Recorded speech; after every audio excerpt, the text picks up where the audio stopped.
So if you love CS2 or even just like keeping up with the updates, this is going to be worth sticking through because this one's longer and deeper than the usual patch notes skim.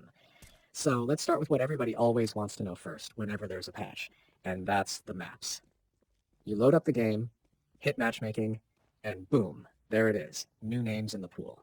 This update added Palacio and Golden to the competitive, casual, and deathmatch playlists, and right away those two maps have people experimenting with callouts, learning the angles, and figuring out rotations. Palacio is one of those maps that feels familiar in design, but also forces you to think a bit differently about positioning. So players who love aggressive entry fragging are going to be able to push some really cheeky spots, while support players will need to adapt to new choke points.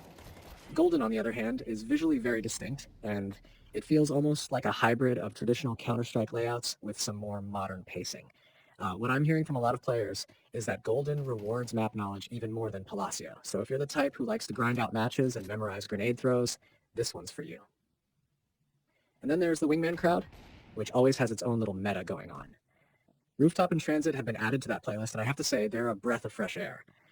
Rooftop gives you that verticality that keeps every engagement tense because you never really feel safe holding one angle. And Transit feels like a back-to-basics style Wingman map, but polished for quick fights. Wingman has always been about intense one-on-one duels, and these maps crank that energy up another notch. If you only play 2 versus 2, you're going to be spending a lot of time here. But of course, when new maps come in, some older ones get cycled out. Jura, Grail, Dogtown, and Brewery are no longer in matchmaking. Now, that doesn't mean they're gone forever. You can still play them on the workshop, but as far as regular queuing goes, they're benched.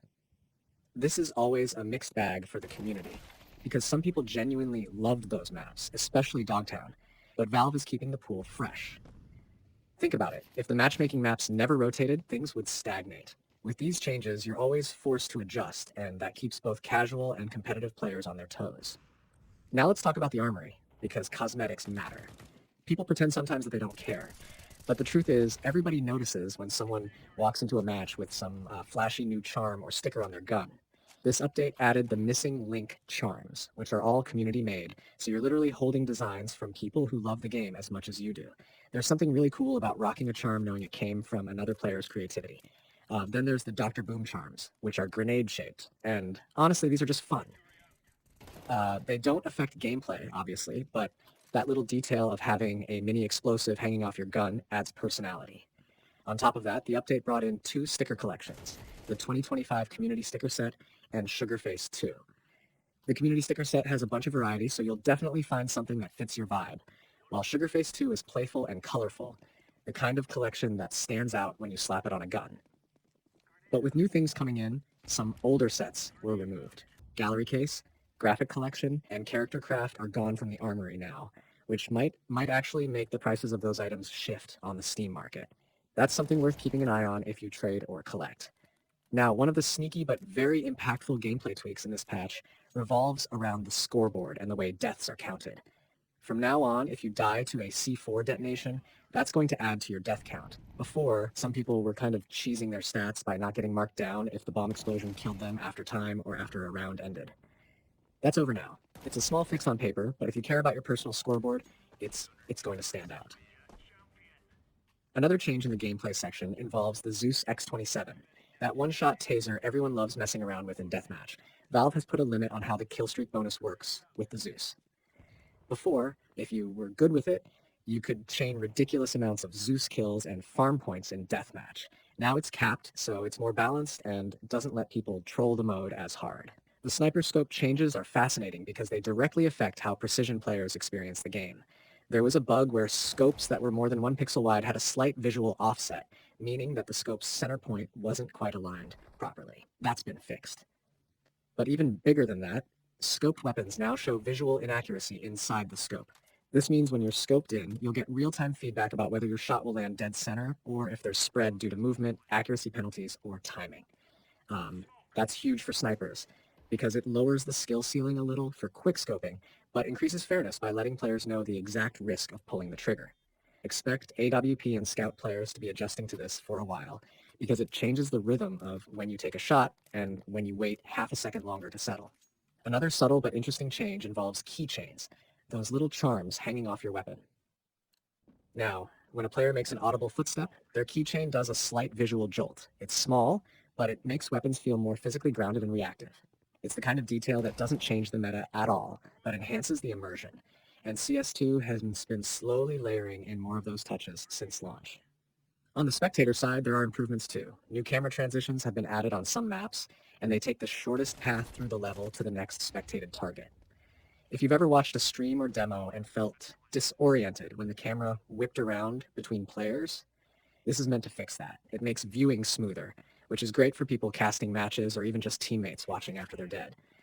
Another spectator improvement is that the loadout screen will now auto-close at the end of a match, which sounds tiny, but if you've ever had the loadout panel stuck open while you're trying to check post-match details, you'll appreciate it. And the loadout view now shows glove wear and pattern depth, which collectors are thrilled about because those tiny details matter a lot in trading and showing off your skins. The update also touched on scripting and workshop tools, which most players will never directly use, but the changes ripple out into the content we all enjoy. Valve improved error handling in the scripting environment, meaning if map creators accidentally call a function with the wrong setup, the system handles it more gracefully instead of just breaking. There were also performance improvements with how arguments like vector, Q-angle, and color are handled in scripts, making maps run smoother when they use advanced scripting.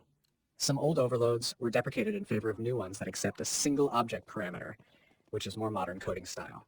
A new callback called instance.onScriptReload was added too, giving creators more control when scripts reload.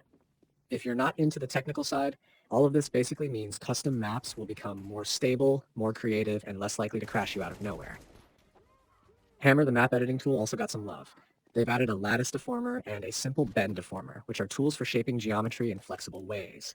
This makes life easier for mappers who want to create unique structures without spending hours doing manual tweaks. On top of that, they re-enabled some example content in the Train Zoo map, so people learning the tools have more references. Bug fixes and miscellaneous tweaks also made it into the patch. The MAC-10 and R8 revolver had some skin adjustments, mostly visual fixes. A crash that could happen from missing bullet impact effects got fixed, which is one of those issues that didn't happen to everyone, but when it did, it was incredibly frustrating. It's gone now, and a few other minor assets were updated in the build, which often means they're preparing for future updates or cleaning up behind the scenes. Now let's pause and talk about what these changes actually mean for how people will play the game moving forward. The new maps are the headline grabbers, no doubt about it. Competitive players are going to have to adjust their warm-up routines and their strats. Palacio especially feels like it could become a community favorite quickly because it offers lots of mid-fight engagements without feeling too cramped. Golden is going to challenge teams to play smarter utility games because of its layout and long sightlines. The Wingman additions are going to revitalize that mode, which can sometimes feel stale when you're running the same few maps over and over. For the competitive scene, I don't think these maps immediately touch the pro circuit since Valve hasn't said they're part of the active duty pool, but don't be surprised if one or two get heavily tested in third-party tournaments. That's usually the proving ground. If Palacio or Golden prove to be balanced enough with strong CT and T sides, one of them could sneak into pro play down the road. The Armory changes are mostly cosmetic, but don't underestimate how much that matters to the broader CS2 ecosystem. Every time Valve rotates in new stickers or charms, the market shifts. Collectors rush to grab the new stuff, and people who missed the old items suddenly realize they're harder to get.